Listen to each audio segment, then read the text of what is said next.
फिर इस चीज को सब लोग जान कि जय गुरुदेव नाम हमारा नहीं है, आपका भी नहीं है, ये उस प्रभु का नाम जब जगा लिया जाएगा, सिद्ध हो जाएगा, तभी नाम लाभकारी हो। इसके पहले कोई नाम लाभ नहीं।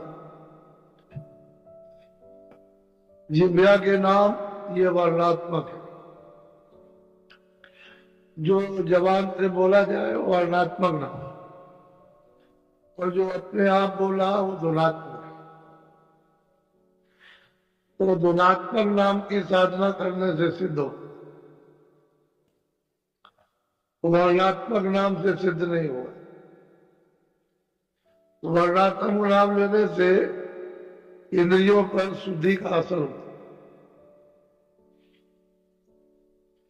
जीवात्मा पर जो बोधान होगा कर्मों का उसको, तो पहले बाहर के अंगों को पवित्र करना चाहिए। जय गुरुदेव, जय गुरुदेव नाम किसका, जय गुरुदेव नाम किसका, जय गुरुदेव नाम किसका।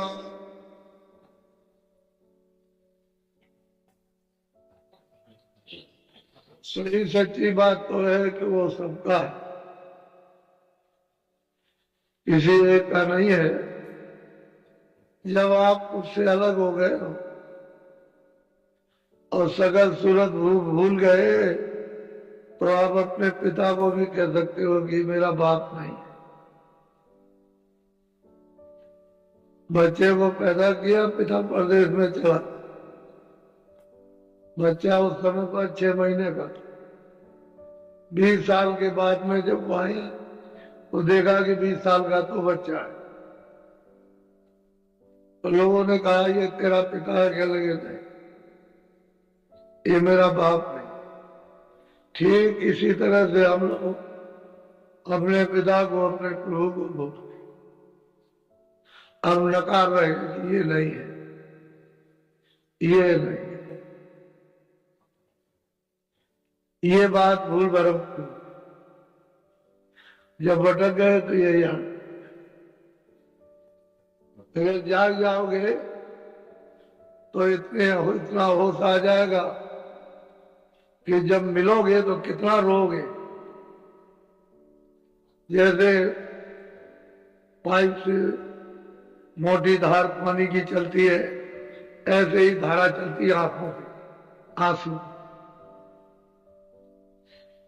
कपड़े जैसे भीग जाते हैं पानी में बोरने से, ऐसे ही खून आंसू गिरने से कपड़े भीग जाते। तो बहुत समय हो गया अपने पिता से बिछड़े हुए, उसको पता ही नहीं। अब जब किसी को मालूम हो तब तो कोई बताए, जब तक कोई आया बताने वाला तब तक तुम चले, तुमने शरीर छोड़ दिया, चले गए। या आया भी तुम हो भी तो ऐसे काम में लग गए कि अवसर ही नहीं मिला, तो आपको क्या पता है। इसलिए सारे लोग पिता को नकार गए कि नहीं है, नहीं है, नहीं। सही बात है यह कि बहुत मुद्दत हो गई, युग बीत गए। जय गुरुदेव। ये मनुष्य अनमोल तन,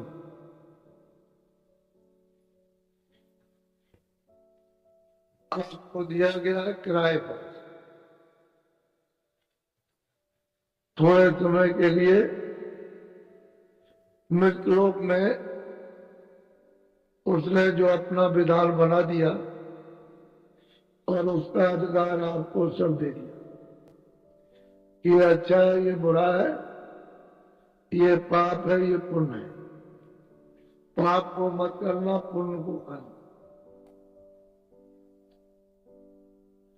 मैं ना पाप के लिए रोकूंगा ना पुण्य के, जो भी तुम पाप पुण्य करोगे वो सब अपना अपना भोग, सब आपको अपना अपना भोगना है। तो जितना भी हो सके अच्छा काम करो, बुरा ना। इसलिए ना बुरा करो कि हम धीरे धीरे अपना मन स्वच्छ पवित्र शारीरिक मन बुद्धि चित्त को साफ सुथरा रखते हुए किसी महात्मा तक पहुंच जाएंगे। जब उस तक पहुंच जाएंगे तो जो आपने पुण्य किया है बगैर की सफाई से भी छुटकारा नहीं,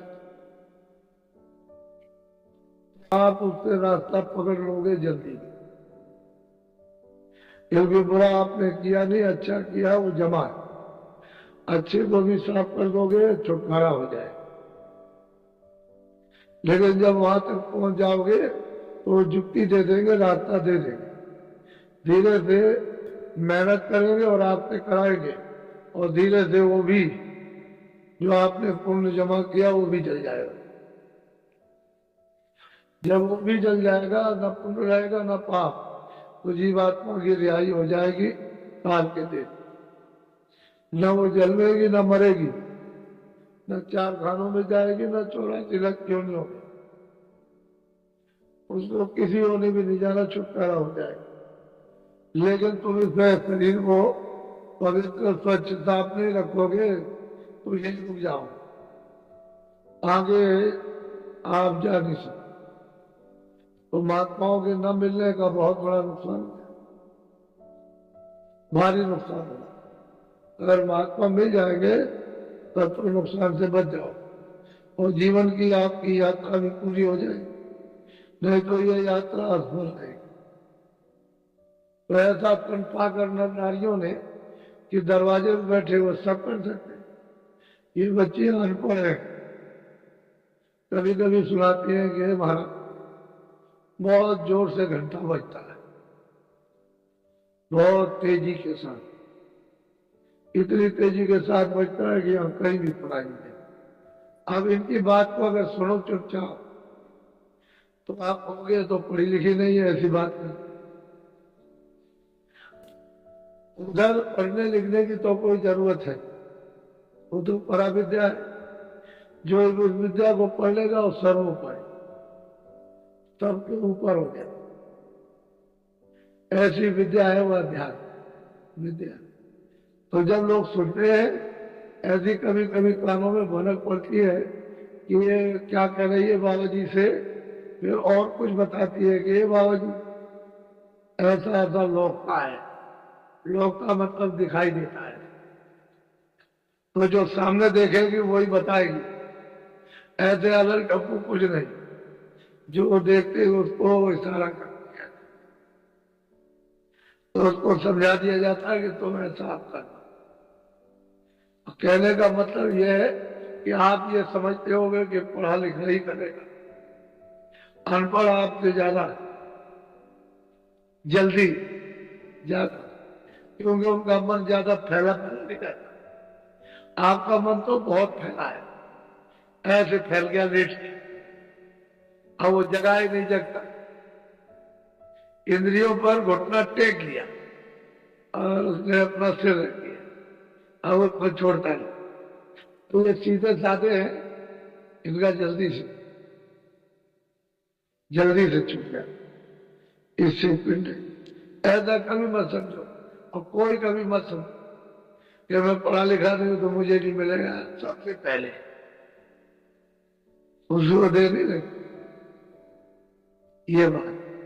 तो मनुष्य जीवन सबको समान रूप से दिया गया कि सब लोग इसका फायदा उठाओ। और सही बात यह है, सबको उसने अधिकार दिया कि तुम जब चाहो, सुबह चाहो, शाम को चाहो, दोपहर में चाहो। और कलयुग में कोई रोक टोक नहीं, कोई जबरदस्ती नहीं कर सकता। जो चाहे तो भजन करे, और जो चाहे तो जीवात्माओं को जगा ले, जो चाहे तो दर्शन करे। महात्माओं ने आकर के इस पृथ्वी पर बहुत जीवों को जगाया, बहुत जगा कर, और इनको वहां घर में पहुंचाया।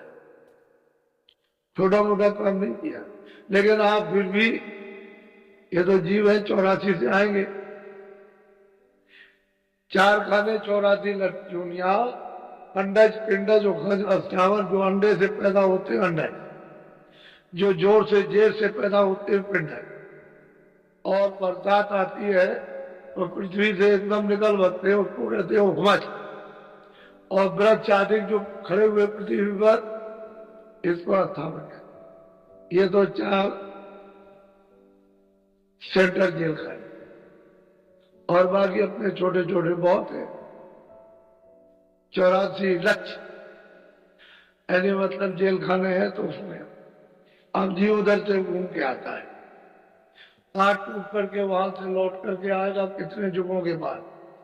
तो सबसे अंत में उसको, जब उसको मनुष्य शरीर में आना होगा, तो गाय और बैल की योनि मिलेगी। गऊ और बैल की योनि में, गऊ में तो स्त्री यानी तन पा जाएगी, और बैल जो है पुरुष तन पा जाएगी। ये अंतिम 84 की अंतिम योनि है मनुष्य शरीर में आने की। ये जितने भी बैल और गऊ है सबको मनुष्य शरीर भेजा है। लेकिन आपको ये बताया कि इनको छेड़ना छाड़ना नहीं, चारा पानी देना, इनसे जो खेती का काम लेते हो अपना लो, और वो गऊ है उनसे दूध अपना लो, बछड़े पैदा करो, बस चारा पानी देते रहो और इनको अपनी मौत मर जाने। बीच में कोई काटना पीटना नहीं। अगर तुम काट दोगे तो बीच में उतना समय जो इनका रह जाएगा, 5 साल 2 साल 4 साल, तो उसमें प्लेटियोनी में चले जाए।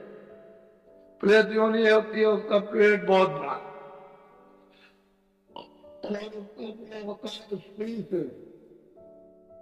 सुई का कुछ नहीं है, बहुत बारीक। ये उसमें कोई भी अनाज का दाना नहीं जाता, और भूख लगती है बहुत। लेकिन जब जाएगा नहीं तो फिर क्या रोएगा? तो ये रोता चिल्लाता है, चीखता है, उसी को भूत योनि कहते हैं। 50 इसमें भी कई एक जाति है। तो जब वो प्रेत योनि पूरी हो जाएगी तो फिर मतलब ये है कि वो छूट करके उसका हिसाब और फौरन शरीर में आएगी। तो बैल तो आ जाएंगे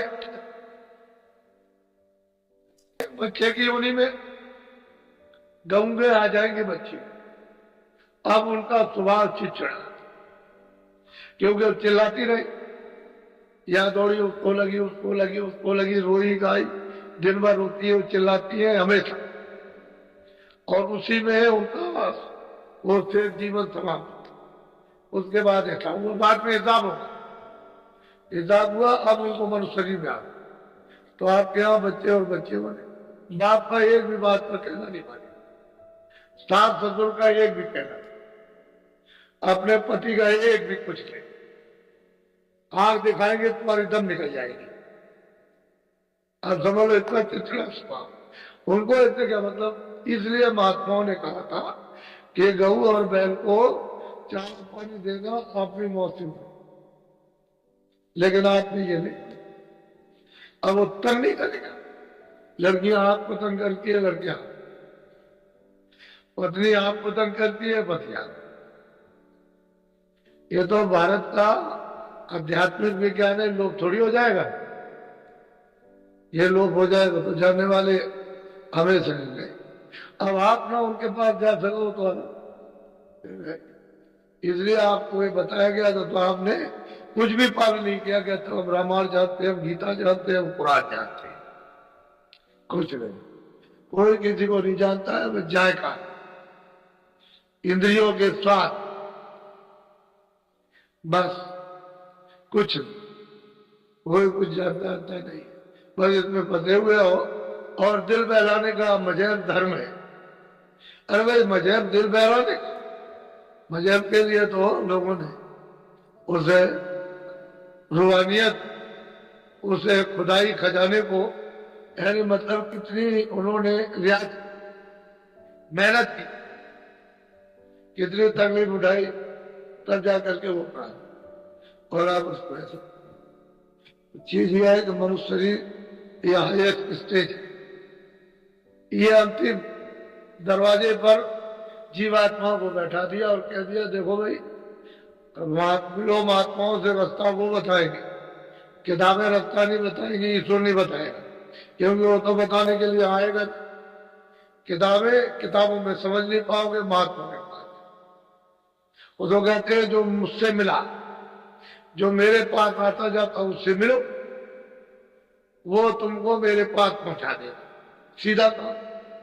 तो आप उस महात्मा से मिलना चाहिए जो उसके पास आता है, जो जिसके पास आता जाता उससे मिला दे। आप उससे नहीं मिलोगे तो नहीं। जिसने खुदा आपको देखा, खुदा के पास आते जाता, वो खुदा से मिला दे। रूहों जीवात्माओं को भगवान से मिला दे। नहीं आता जाता तो क्या मिलाए। तो अब ये चार खाने, ये इसके अतिरिक्त नर्क। अब वो नर्क तो कई किस्म के, कहीं जलाए जाते हैं, कहीं काटे जाते हैं, कहीं सड़ाए जाते हैं, आंख फोड़ी जाती है, कान छेद किए जाते हैं। ये इस तरह से कई नाम के नर्क अलग, और उसमें अलग अलग यातनाएं। कहीं सिर तोड़े जाते हैं, कहीं आड़ा चलते हैं, अलग अलग है। आड़े चलते हैं दिन और रात, और चीखते और चिल्लाते हो, और कोई जमदूत फरिश्ते कुछ भी उनको रहम दया नाम में सकते काट लेते। कभी ऐसे काटेंगे, फिर लेतेंगे, फिर वो जलाएंगे, फिर उसको पेट डाल देंगे, तो उसमें मतलब है कि कुंभी नर्क में, तो उसमें सड़ाएंगे। अब उसमें इतनी बदबू है, इतनी बदबू है किसी चीज में, सारे संसार का मैला इकट्ठा करके रख दो, उसमें कोई बदबू नहीं, इतनी बदबू है। उसमें डाले, और जब तुम उससे सिर ऊपर निकालोगे तो 10 जूतियां, इतनी कठिन जूतियां कि तुम ऊपर निकाल ही नहीं सकते हो, ढूंढे रहो। और कई किस्म के नर्क महात्माओं ने देखा तो आप, अरे भाई वहां तो ये दुर्गत होगी और तुम यहाँ 4 दिन की चांदनी फिर अंधेरी था। तो महात्माओं से मिलना चाहिए। अब विष्णु इस बात का है कि जब जीवात्माएं जाग जाती हैं महापुरुषों के चरणों में रहकर, जाग गई और यहां से, यानी उन्होंने सब कुछ प्राप्त कर, ईश्वर को भी देख लिया, ब्रह्म को भी देख लिया, पार ब्रह्म को भी देख, कौन अपने घर में सत्य देश में उस प्रभु के पास भी पहुंच गए। तो अब वो उनको प्रश्न करना तो उन्हीं को आए, हमारी तरफ से हमारे हित के लिए, हमारे फायदे के लिए ऐसी रूह, ऐसी जीवात्माएं तो प्रश्न महापुरुषों से कर सकते कि इसमें जीवों का हित कैसे हो। लेकिन जो अंधा बहरा क्या प्रश्न करे, उसे तो प्रश्न करने का पता ही नहीं कि मैं किस संबंध में प्रश्न करूं। तो मैं आपको एक अच्छी, एक उत्तर और प्रश्न, महापुरुषों का उत्तर और सुरत का प्रश्न, ये दोनों हो। यानी शिष्य का गुरु, ये शिष्य प्रश्न और गुरु महाराज उसका उत्तर देंगे। तो आप इस संवाद को थोड़ा सा एक संकेत में इसको ध्यान से सुन लीजिए, क्योंकि ये चीजें आपको कभी मिलेंगी तो नहीं। तो कोई सुना, हम इसलिए सुना दे, वैसे भी सुना दे। हमको वैसे किसी गुरु महाराज की ऐसी कृपा है कि हमको कोई मतलब है, वो तो जो किताबों में हम उससे अलग तो कुछ लाएंगे, और उधर कुछ अलग नहीं। महापुरुषों ने कोई कमी तो रखी नहीं है, लेकिन तुम में कमी है। तुम कहिए न समझ बैठो कि बाबा जी न मालूम कहां से बना करके ये कह रहे हैं। ये इधर उधर से मतलब ये जैसे ही ढोंग बाज, तो मैं ढोंग करने के लिए थोड़ी आ पाऊं। ढोंग करने का अगर होता तो पहले ही ढोंग कर। असली जो सत्य है वो है। तो सूरत पूछती है स्वामी से, यदि जो दोनों आंखों के बीचों बीच में बैठी है, तो वो सेवक पूछता है स्वामी से, ये स्वामी हमारे प्रश्न का उत्तर दीजिए। अब सूरत पूछे स्वामी से, वेद कहो तुम अपना। कहते हैं कि मैंने बहुत कुछ सुना कि ये घर अपना नहीं है, ये परदेश है और यहाँ बड़ा दुख है, बड़ी तकलीफ है, और बहुत तरह से आप जगा रहे हो, चिता रहे हो। तो हमारा एक प्रश्न है स्वामी कि आप अपना तो भेद बता दीजिए कि आप कौन हैं? आप क्या चाहते हैं, कौन है, कहां से आए, कुछ अपना बताइए। अब ये जानकार जो सूरत है, जो मनुष्य रूपी मंदिर में जाके और पूरे पद को प्राप्त कर लिया, वो सूरत अपने स्वामी से आपके हित के लिए प्रश्न करती है। बोलो। वास तुम्हारा कौन लोक में, या आए तुम कौन। अब सूरत कहती है कि मृतलोक में जो आप उपदेश कर रहे हो, तो मेरे प्रश्न का तो ये उत्तर है कि आपका वास किस लोक में और कौन सी आप मौज लेकर के आए, आप चाहते क्या। पहले अपना पता बता दीजिए कि कहां रहते और हमसे क्या चाहते। बोलो।